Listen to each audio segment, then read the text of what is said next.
coming out of the red corner at 5 feet, 8 inches tall, 146 pounds, with a professional record of 1-2-0, doing it for independent and golds. Let's hear it for Curtis Cole!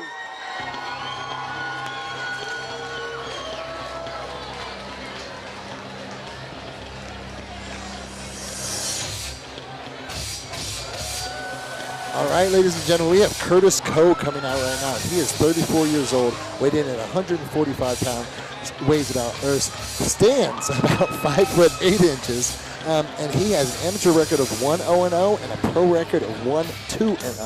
Where does he train at? He says he's training up at Alpha Set in Logan. He says his coaches are Juan Santa Cruz, Christian Nova at Gold's Gym in Logan, and he didn't really give us a whole lot about how he's been training. He just said Alpha Set, and he's been going and he's putting in the time and doing the right things to get ready for this fight. He says he got started back in like 05, 06, so he's just kind of been going from there. What do we know about his jiu-jitsu game? Well, you know, his whole thing is he kind of likes boxing, but he also has jiu-jitsu in the past with Dave Foley and Sean Conroy. So he does have some jiu-jitsu in there. You know, those Alpha Set guys, I just know they're from Logan. I know they train hard, and that's kind of what I guess, taken away from that. Right, and the fact that he trained with Dave Foley in the past, I don't know if I would talk about granted, Dave Foley can grapple. Yes. Take nothing away from that. But I would be more interested in learning how to box from that man. Yes, because his hands are deadly. Yes, Dave is a great boxer, great hands. We've seen him in the scene for quite some time. Yes. And almost everyone he coaches has great hands. He puts on, boxing shows at his gym, so that's kind of his forte. Like you said, he does have very good ground game, but at the same time, for me, when I think Dave Foley... All right, and coming out of the black corner at 5 feet, 6 inches tall, weighing in at 146 pounds, with a professional record of 1-0-0, doing it for Hidden Valley MMA, John the Machine Valentine! Ladies and gentlemen, we have John the Machine Valentine coming out to the cage right now. Don't let his age fool you. This man is 43 years old, but he is in better shape than anybody in his gym. This guy is a phenom. He walks at 5 foot 7 inches tall, weighed in at 145 pounds, cutting down from 168 pounds. He made the weight cut, came in right on point for this fight. He's actually 2-0 in his pro debut, or in his pro record, and I know he's got an amateur record, but not in MMA. What do we know about his amateur? Well, we know he's got some amateur fights, but they're all Muay Thai. I mean, John is a very well-rounded fighter. You know, he has Muay Thai, he has wrestling, he has jiu-jitsu. I mean, that's why he's a coach over there at Hidden Valley MMA. No, he is the head coach for Hidden Valley's MMA team. Yes. Yeah, he's been there for a while. He's the head coach at Hidden Valley. They've got the largest female fight team in the scene, in the entire West Coast even, and he is the head coach of that team. So he puts in hours training, not just himself, but training other fighters. This guy's dedicated. The whole reason that he comes in here and fights in the cage is, one, to prove something, prove that he can do it, and that age doesn't matter. But on top of that, to show his students that if you put in the time and you put in the effort, you can make it work. Well, this guy started training back in 1999. I mean, he's been training for 15 years, with great accolades. I mean, he's a former Muay Thai fighter. He's a crew under 5-time world champion Saka Sam. I mean, he held jiu-jitsu titles in a brown belt in jiu-jitsu. Brown belt in bearing jiu-jitsu. Yes, bearing jiu-jitsu, which is a very, very high-level jiu-jitsu if you guys don't know. Flavio Jiu-Jitsu is one of the only red belts they do have out there right now. I mean, so right now we have our co-commentator, who typically commentates with us, out there in the cage right now, ready to put a show on. And every time I've seen him fight, this guy's come out there very aggressive. Yes. And he puts people down very fast. And ladies and gentlemen, just a side note, if you think that fighting is for idiots, this guy is a molecular biologist. That's what he does in his daytime. He gets in the cage after work, he trains, and he comes in here and he puts on a show for everybody, because this is a hobby, this is a sport, this is a way of life. But this is not something that dummies do. This is something that smart people do. Yes, yes. You have to be smart to make it through a fight because you have to work your way through like you're playing a game of chess, except your body is the pawn, your body is the knight. You're doing everything yourself. And that's the part, me personally, that I love about the fight game is it's a lot more than people think. It is not street fighting. It is not just brawn and let me just swing as hard as I can. No, street fighters aren't effective in mixed martial arts. No, never, never. Okay, one exception, but that's it. But, I mean, these guys here, they train, they work very hard, they have to watch their weight, they have a devastating weight cut sometimes. I mean, John was walking around at 168, and he weighed in at 145. That takes, a lot of mental toughness These guys to are get ready. down there. Sorry, I don't mean to interrupt you. These guys are ready to go. Both of them are so ready to go. They're not even touching gloves. They're so ready to go. Well, both of them went to touch the gloves, but at different times there. John looked like he was going to go in for a takedown, decided to stop. Oh, nice left.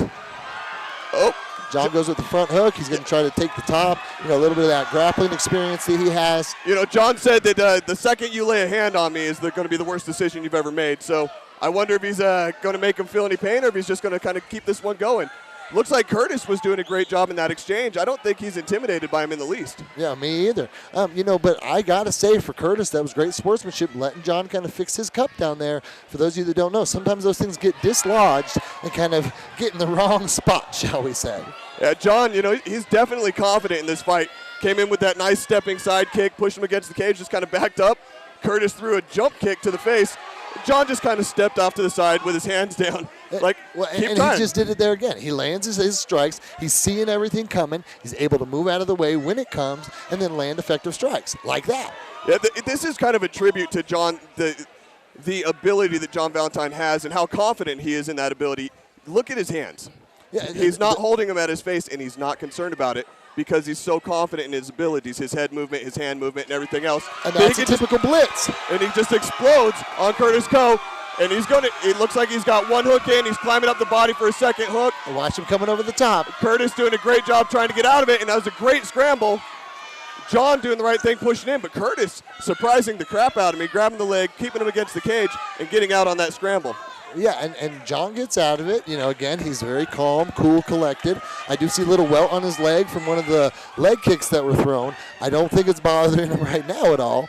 But, again, kind of the one thing that I just noticed in that exchange was that typical blitz that John does is he'll come in very hot and heavy with heavy hands and just start laying them on you. Oh, and a nice leg kick in return for some of the earlier exchange stuff. But, I'm very surprised that John is, the best I can say it is, being mellow in this fight. He's getting those exchanges and he's kind of letting Curtis off. I think he's trying to keep this action going. I think he wants to have a full fight. He hasn't been past a minute. No. He's been destroying everybody that he's been fighting, and you can see him right now. He lands that. He could have followed him. Instead, he says, come on, let's go. Let's do this. Great show of sportsmanship. That hurt Curtis. He kind of shook it off, said, hey, good job. They go in, they give each other some glove love, and now they're back at it. Well, another thing that I heard, I'm not sure if it's 100% true, was that Curtis had some stuff to say about John, shall I say, on the social media, and it kind of burned John a little bit. So I think John might be trying to just, lay a little beating on the guy, step back, beat him. Here, let me do this, let me do that, have my way with you. Right, that was a beautiful fake spinning windmill kind of thing into a leg kick. But Curtis, answering. I don't think he likes the way that John's kind of picking at him. He just came in with a flying punch, a flying overhand that missed, but he was able to tie up John right now, and he's able to shook John down to the ground. Yeah, he is. He's been able to bring John down to the ground twice. Now, John's keeping a good base with his hips underneath him, and that's how he keeps getting back up. And as you can see, he's back up, caught one to the mouth. I think that's the first time John's been punched in the face. I do, too. In all of his fights. I do, too, and I think we'll see what happens with that. Here comes John with some feints, goes with some kicks. He likes to show those hands and then go low. Oh, beautiful body kick by John, and Curtis with a nice reply. If you watch John, now I'm not saying anything that that's official, but one thing I've been noticing, his rights, they're coming either overhand, hooks, or uppercuts. He's not getting a full extension on a right cross. Yeah, and maybe he saw something in what's-his-name's game that, he decided he wanted to take advantage of Curtis's. But I also like the idea of John kind of taking his time here. He's keeping his breath. It's almost like a sparring exchange with a little bit more intense sparring. With some heavy kicks to the legs, heavy kicks to the body. I wonder if he's just trying to take him apart. Nope. Nice touch of the gloves. These guys showing a lot of respect for what the other person has. Yes, and I'm very impressed with Curtis as well. Curtis has come out here. Yes, he's taken some things. He kind of threw a spinning back hook that wasn't going to land, but I got to tell him that he's still in this fight. Oh yeah, he's definitely in this fight. And I kind of like what he did there. He looked away and then went for that spinning back kick, kind of making John think he might be shooting to the side, and then came around the other end with the back spin kick. But you're right, it wasn't going to connect. But he's still staying in this. He's not giving up. He's not giving anything to John. He's making John, everything John's landing, he's having. John has to go get it. Yes, he's earning it. Yes, he has to go get it. He's doing a very good job of staying on the outside. Curtis is kind of keeping some distance that John has to kind of blitz to come in. And I heard a click, so I think nice flying knee. That definitely did something. Curtis dropped to a knee on that one. I don't think he realized the round was over, so went for a back spinning back fist. Sorry. Yeah. And this has been a great fight. This is definitely the most that crew John Valentine has had to do in any fight. I don't know if it's because he wants to drag it out because he felt disrespected earlier in that social media issue that I'm not sure about, or if it's just he's enjoying this fight because usually that first flurry, that's the end of the fight. Yeah, he normally flurries, bam, bam, bam. Guy starts falling, John chokes him, or John finishes him with his hands. One or the other, and it's over. Yeah, and I'm really impressed with Curtis. John climbed up his back. He had a hook in. He was climbing in transition for the other hook. And Curtis, he didn't just flop down. He actually started rolling head first and prying John off of his back, and that was impressive. You don't see that a lot when someone's climbing up your back. Yeah, and it was effective. It was a very effective reversal, and he was able to turn it in and start driving into the hips of John.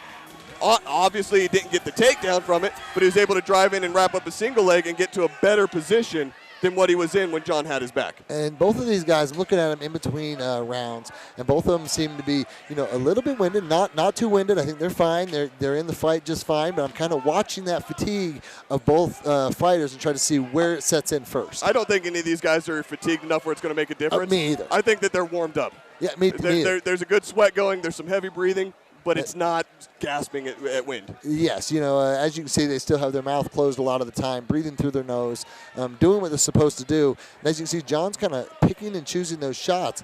What's been very effective for him has been those high hands, low kicks. Yeah, and John, I think he's really baiting him in when he keeps dropping his hands there. I think he wants him to get closer, try for something, get cocky, so that he can throw that exchange right there. And then throw him. Beautiful head throw on that one. And now he's in the mount. Yep. And this is what he does. So from here, what are you going to look for John to do? From here, I'm going to look for John to push down on Curtis's head like he's doing right now and start getting up, knee up with his right leg and start dropping either elbows or transition in for the armbar. See how he's crowding that? Beautiful. Yeah, well, Curtis did a good job rolling out and taking a little bit of that armbar away, but all he's doing now is eating a lot of punches. Nice hands by John. He's picking and choosing his shots. He's finding the openings. Nice elbows coming through. John's doing a very good job here, picking and choosing, not getting too gassed, and there's the stoppage right there. That was a good stoppage by Ethan. Curtis, you gave John a great fight. John just kind of had a little bit more in his tool belt than you did. Picking great shots. Good job by the referee stepping in and protecting the fighter. That was a great fight. Good job, John Valentine. Way to get in there and represent your gym and yourself and everybody over the age of 40. Yes, you did. Much props to you. We need it. All right, let's send it to the cage for the official announcement. Your winner, 1 minute, 17 seconds into round number 2. TKO, referee called due to strikes from the black corner, the Machine, John Valentine.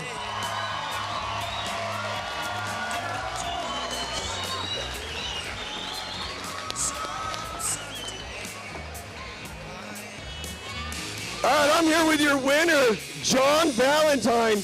John, why don't we turn over here and look at the camera so everybody at home can see your face. That was a great fight, man. It looked like you were kind of picking your punches, going in, having at him for a second, stepping back. Did you expect him to give you as much as he gave you? First off, hats off to Curtis. He is very strong. When he got a hold of me, it was a little difficult over there, but he's a tough kid. He's expecting a baby, so congratulations to his family. And All right, man. Was there anything that surprised you in that fight? Yeah, he hits really hard.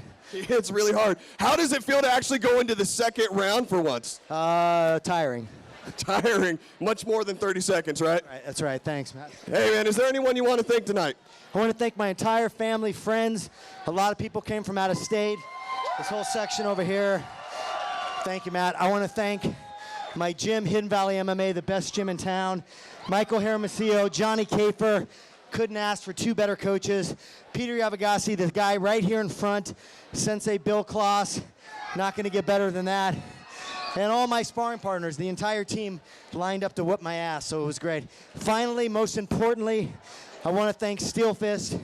Without them, none of this is possible, so they're the best organization in town. Outstanding, man. Hey, thank you for putting on such a great show and representing everybody over the age of 40, showing everyone that age is a number that don't matter as long as you put in the training. Great job. Congratulations, and I can't wait to see you again. Thank you, man. I appreciate it. Hey, thank you, brother.